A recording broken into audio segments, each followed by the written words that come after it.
Just hours ago, witnesses described at 10 News the wild scene that unfolded after this car slammed into several trees and a light pole in Scripps Ranch, the result of a violent fight after a drug deal turned ugly.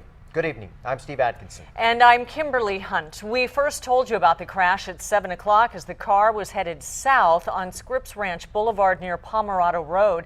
That's where we find 10 News reporter Dan Haggerty with what the witnesses saw. Dan?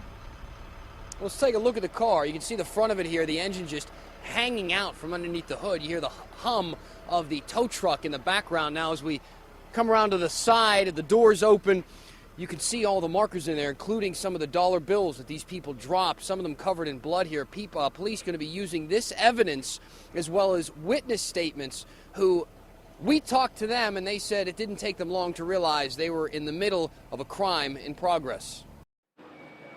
When this car left the road on Scripps Ranch Boulevard and smashed into this light pole, these guys ran to help until the people inside began brawling in the street. Well, the dude was like MMA, just going crazy.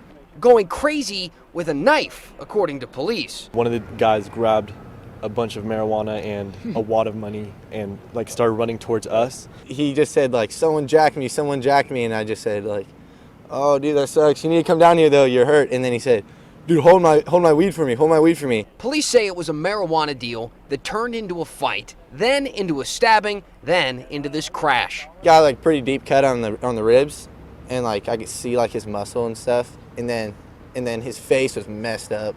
The side of his face was out to here. Police found the driver and a passenger hiding and hurt in the bushes. To find the man who was stabbed, they followed these. There was a bunch of bloody ones on the ground. A trail of bloody money. Basically, yeah. All three men went to the hospital while police decide who's going to jail.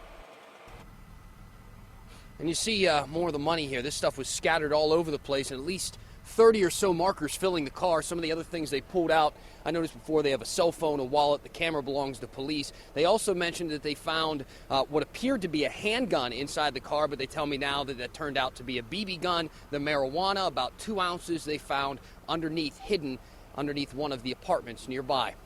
Live tonight in Scripps Ranch, Dan Haggerty, 10 News.